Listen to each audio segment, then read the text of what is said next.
Hello everyone, in this video I'll be talking about the hydraulic system. So in an aircraft, hydraulics are used to operate a lot of components, and these components may be your landing gear or even to operate your flaps, spoilers or the nose wheel steering. Using hydraulics is a very good option if you want to exert force without actually applying that amount of force. So what happens in an aircraft is that the pilot just flips a switch and that hydraulic system pressurizes or activates the pump, which moves the actuator, and that actuator movement is converted into force that is required to move the particular component. So the force which the pilot is applying is nothing as compared to the force that is actually taking place on that component or to move that component. So now let's talk about the ATR 72-600's hydraulic system.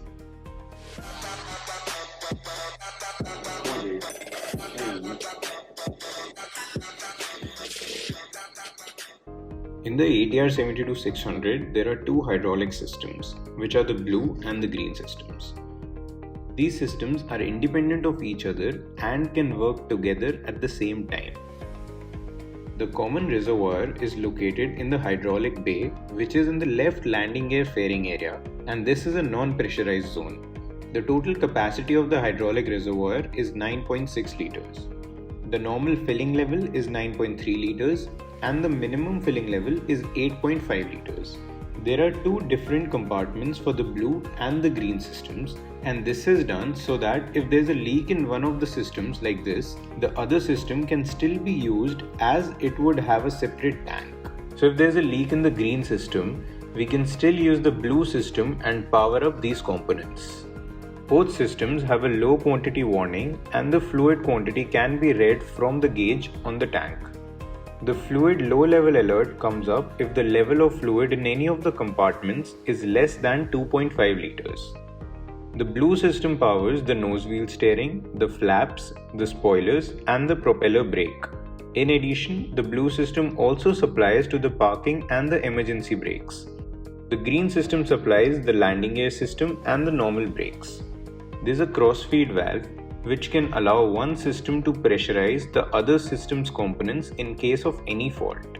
Now to transfer the fluid from the hydraulics bay to the various aircraft components like the flaps, spoilers, nose wheel, etc., each of the blue and green systems is pressurized by an electric pump which is supplied by AC wild power.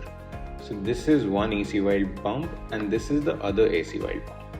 The AC wild bus 1 powers the blue system and the AC wild bus 2 powers the green system. Each of these pumps deliver hydraulic pressure of 3000 psi. If the pressure is less than 1500 psi, a low pressure alert will come up. For the green pump it will come over here, for the auxiliary pump it will come here, and for the blue pump this low pressure light will come up. The blue system also has an auxiliary DC pump, and this can supply hydraulic pressure when the aircraft is on ground without the AC wild power.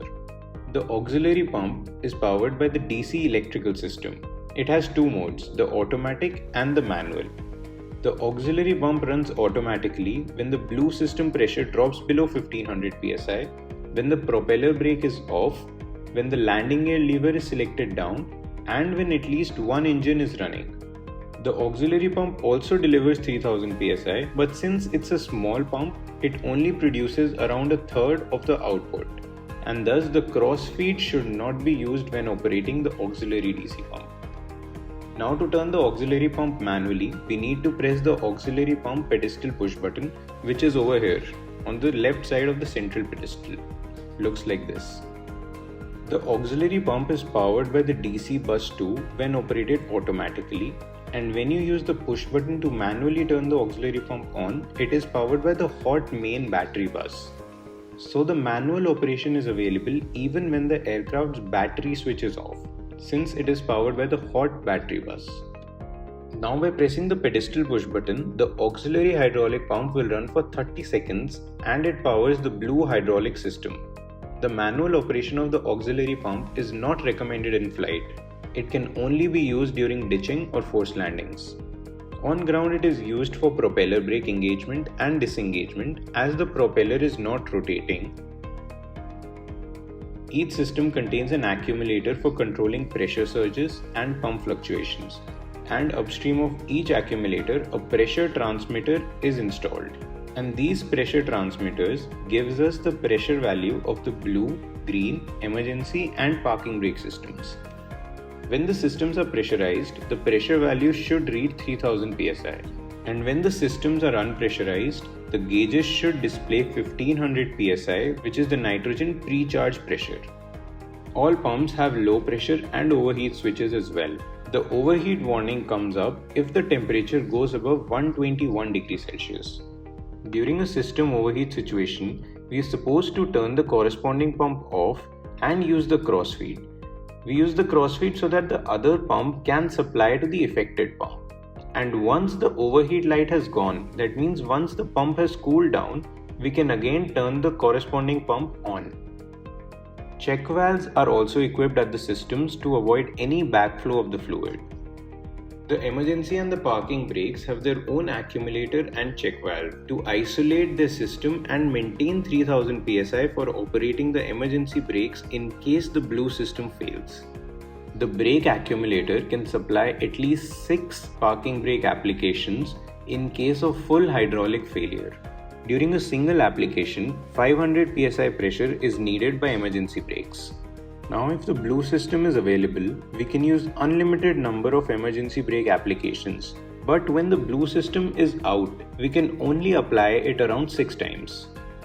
Now the crossfeed valve which I was talking about can be used to crossfeed the fluid in any event of a pump failure. Crossfeed cannot be performed if you get a low level warning on any system. If the crossfeed was being used, the valve will automatically open if you get a low level warning. Because if there's a low level warning and you use the crossfeed, you will end up losing the other side's fluid as well. Now let's consider a situation where you have a low level on the blue system along with an overheat or low pressure on the green system. So this will be a situation of both system failure, where we cannot use the crossfeed to supply the green pump because the blue system's fluid is also lost. Similarly, in a situation where you get a low level on the green pump along with a low pressure or an overheat on the blue pump. Now this will be a situation of both pumps failure. This is not a complete system failure because here you can use the auxiliary pump to power up the blue system, because there's a backup available for the blue system, which is the auxiliary system.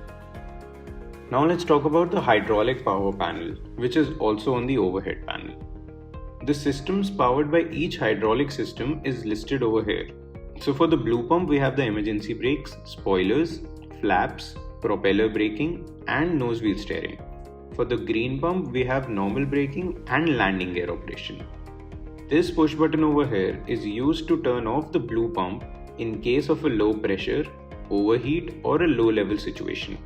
Similarly, this push button is used for the green pump and this push button is used to turn off the auxiliary pump. This is the crossfeed push button for operating the crossfeed valve. We can use it to turn the crossfeed on or off. Okay, so this was everything about the hydraulic system of the ATR 72600.